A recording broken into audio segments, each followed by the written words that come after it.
اعمال کی اصلاح کرم سے کر دے۔ الحمدللہ رب العالمین والصلاة والسلام علی سید المرسلین، اما بعد فاعوذ باللہ من الشیطان الرجیم، بسم اللہ الرحمن الرحیم۔ پڑھیے الصلاۃ والسلام علیک یا رسول اللہ وعلی آلک واصحابک یا حبیب اللہ۔ الصلاۃ والسلام علیک یا نبی اللہ وعلی آلک واصحابک یا نور اللہ۔ کہ ایک بار حضرت عائشہ صدیقہ رضی اللہ تعالی عنہا آپ اپنے گھر میں رات کے وقت کچھ سی رہی تھی۔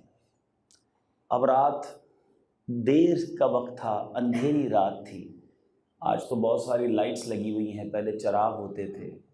تو آپ فرماتی ہیں کہ میری جو سلائی کرنے کی سوئی تھی وہ گر گئی اور چراغ بھی گل ہو گیا۔ آپ سمجھتے ہیں کہ روشنی میں بھی اگر نیڈل سوئی گر جائے تو ڈھونڈنا بڑا مشکل ہوتا ہے، لیکن اگر اندھیری رات میں چراغ بھی گل ہو جائے اور پھر سوئی گر جائے تو بہت مشکل ہے تلاش کرنا۔ بی بی عائشہ فرماتی ہیں کہ اتنی دیر میں میرے سرتاج صاحب معراج صلی اللہ تعالیٰ علیہ وسلم میرے گھر میں تشریف لائے، اور آقا جیسے ہی کمرے میں تشریف لائے پورا کمرہ بقعہ نور بن گیا، پورا کمرہ نور سے جگمگانے لگا۔ اب آپ فرماتی ہیں کہ میں نے اس روشنی میں اپنی اس سوئی کو تلاش کر لیا۔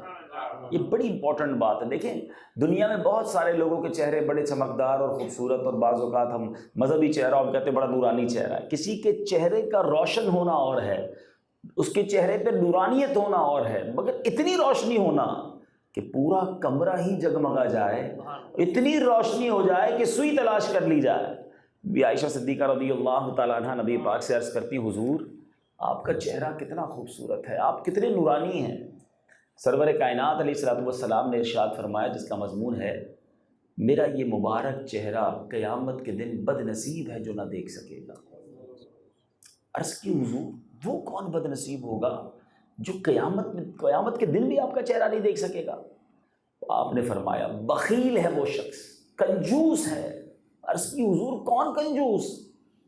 ارشاد فرمایا وہ شخص جس کے سامنے میرا ذکر ہو اور وہ مجھ پر درود نہ پڑھے۔ اب ذرا غور کیجیے، پیارے آقا علیہ الصلوۃ والسلام کا ذکر خیر ہو، لازم ہے درود پڑھنا، اور یہ کوئی چھوٹی محرومی نہیں۔ There is only one personality on the day of judgment۔ قیامت کے دن ایک ہی شخصیت ہوگی جس نے کام آنا ہے۔ اگر انہی کا دیدار نصیب نہ ہوا تو شفاعت کس سے لیں گے؟ بخشے کیسے جائیں گے؟ کس کا دامن تھامیں گے؟ ہم سب کو نبی پاک سے قیامت کے دن انشاءاللہ ملاقات کرنی ہے، ملاقات بھی کرنی ہے اور ان کے پیچھے پیچھے جنت میں بھی جانا ہے۔ لیکن جس نے نبی پاک کا دیدار ہی نہیں کرنا وہ تو گیا نہ کام سے۔ سمجھیے اس بات کو، درود پاک اپنی زندگی کا معمول بنائیے۔ اب علماء نے بڑا پیارا ایک طریقہ بتا دیا کہ بعض اوقات ہم کسی اجتماع میں جاتے ہیں، کسی محفل نعت میں جاتے ہیں، بار بار نبی پاک علیہ الصلوۃ والسلام کا نام لیا جاتا ہے، ہر بار درود پڑھنا چاہیے تھا لیکن ہم نہیں پڑھ پاتے، بعض اوقات رہ جاتا ہے۔ تو علماء فرماتے ہیں کہ بندہ پھر کیا کرے کہ ایک پرٹیکولر تعداد جو ہے، ایک مخصوص تعداد روزانہ درود پاک پڑھ لیا کرے، تاکہ اگر کسی محفل، کسی اجتماع، کسی موقع پر نبی پاک علیہ الصلوۃ والسلام کا نام سنا اور درود پڑھنا رہ گیا تو بعد میں پڑھا گیا درود جو ہے وہ اس کا آلٹرنیٹ ہو جائے گا، اس کی جگہ پر وہ گن لیا جائے گا۔ تو بہرحال مجھے اور آپ کو اب یہ معمول بنانا ہے کہ ڈیلی سبحان اللہ اگر کوئی کم از کم 313 مرتبہ درود پاک پڑھ لے، علماء کہتے ہیں وہ کثرت کے ساتھ درود پاک پڑھنے والوں میں شامل ہو جاتا ہے۔ 10-12 منٹ بھی نہیں لگتے۔ الصلاۃ والسلام علیک یا رسول اللہ، یہ بھی ایک درود پاک ہے۔ تو صلی اللہ تعالی علی محمد صلی اللہ علیہ وسلم، یہ بھی درود پاک ہے۔ تو اگر یہ مختصر درود پڑھتے رہیں تو انشاءاللہ آسانی کے ساتھ آپ کا جو عدد ہے، جو کاؤنٹنگ ہے وہ پوری ہو جائے گی۔ آئیے محبت کے ساتھ با آواز بلند درود پاک پڑھ لیجئے۔ صلو علی الحبیب صلی اللہ تعالی علی محمد صلی اللہ علیہ وسلم۔ بات کرتے ہیں میرے آقا مدینے والے مصطفیٰ صلی اللہ تعالی علیہ وسلم کی شان اقدس کی، پیارے آقا کی اسپیشلٹیز کی۔ نبی پاک کو رب عز و جل نے ایسا باکمال بنایا کہ پھر اس جیسا کوئی اور نہیں بنایا، پیارے آقا جیسا دنیا میں کوئی اور نہیں ہے۔ اچھا پھر مزے کی بات یہ ہے، خوبصورت ترین بات یہ ہے کہ ایچ اینڈ ایوری اسپیکٹ پیارے آقا خوبصورتی میں بھی عرفہ و اعلیٰ ہے، نبی پاک کمالات اور معجزات میں بھی سب سے اعلیٰ ہے، اپنی عادتوں میں بھی نبی پاک جیسا اور کوئی نہیں ہے، یعنی زندگی کے ہر شعبے میں سب سے اول، سب سے اعلیٰ، سب سے بالا اگر کسی کو بنایا تو میرے رب نے اپنے حبیب کو بنایا۔ جبھی تو اعلیٰ حضرت لکھتے ہیں سب سے اولا و اعلیٰ ہمارا نبی، سب سے بالا و اعلیٰ ہمارا نبی، اپنے مولا کا پیارا ہمارا نبی، دونوں عالم کا دولہ ہمارا نبی۔ سبحان اللہ، ایسی شان ہے نبی پاک علیہ الصلوۃ والسلام کی کہ اگر فقط پیارے آقا کی خوبصورتی پر بات کی جائے تو ساری دنیا کے حسین ایک طرف، میرے آقا کا حسن ایک طرف۔ حضرت یوسف علیہ الصلوۃ والسلام جو ہیں سب سے زیادہ حسین کہلائے، مگر میرے نبی کا حسن کا عالم یہ ہے کہ مولانا حسن رضا خان صاحب لکھتے ہیں نا، ایسا تجھے خالق نے طرح دار بنایا، ایسا تجھے خالق نے طرح دار بنایا، یوسف کو تیرا طالب دیدار بنایا، کونین بنائے گئے سرکار کی خاطر، کونین کی خاطر تمہیں سرکار بنایا۔ تو خوبصورتی میں بھی میرے آقا کا کوئی ثانی نہیں۔ آج میرے میٹھے اسلامی بھائیوں، نبی پاک کے ایک بہت خوبصورت وصف کی بات کرنی ہے، ایک بہت پیاری عادت کی بات کرنی ہے، اور اس سے مجھے اور آپ کو بھی سیکھنا ہے۔ لیکن میرے آقا عرفہ و اعلیٰ تو ہیں، ہم سب کا ایمان بھی ہے۔ ایک بار پیارے آقا علیہ الصلوۃ والسلام کی حضرت جبریل امین سے ملاقات ہوئی، موسٹ امپورٹنٹ، ذرا غور سے سنیے گا۔ جبریل امین کون ہیں؟ آپ فرشتوں کے بھی سردار ہیں، ٹھیک ہے؟ اچھا جبریل امین رہتے کہاں ہیں؟ سدرۃ المنتہا پر۔ وہ اعلیٰ حضرت کے شعر کے ذریعے سمجھتے ہیں۔ امام عشق و محبت لکھتے ہیں، یہی بولے سدرہ والے۔ کہاں رہتے ہیں جبریل امین؟ سدرۃ المنتہا پر۔ یہی بولے سدرہ والے، چمنے جہاں کے تھالے، سبھی میں نے چھان ڈالے، تیرے پائے کا نہ پایا، تجھے یک نے یک بنایا، آقا تجھے یک نے یک بنایا، اللہ واحد ہے، اور یا رسول اللہ آپ کو جیسا بنایا رب نے پھر کسی کو ایسا نہ بنایا۔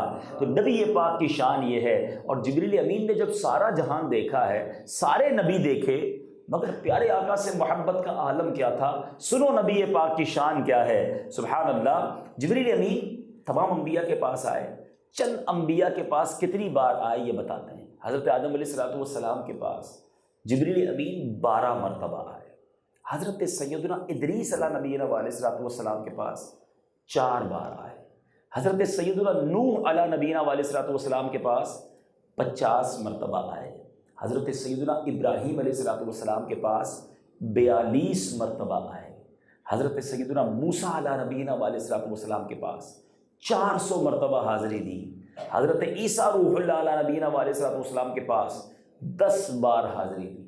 اب میں بتاتا ہوں کونین کے والی رب کے حبیب کے دربار میں کتنی بار آیا ہے۔ علماء فرماتے ہیں 24,000 بار جبریل امین حاضر ہوئے ہیں۔ جی ہاں، 24,000 مرتبہ۔ شہنشاہ سخن مولانا حسن رضا خان صاحب اپنے ایک ہی شعر میں بتا دیتے ہیں، فرماتے ہیں بات یہ ہے کہ جب سے نبی پاک کو دیکھا تھا اس کے بعد بغیر ملے چین نہیں آتا تھا۔ پیارے آقا کے ایسے گرویدہ ہو گئے کہ بار بار سدرۃ المنتہا کو چھوڑتے، بار بار قدموں میں حاضر دیتے۔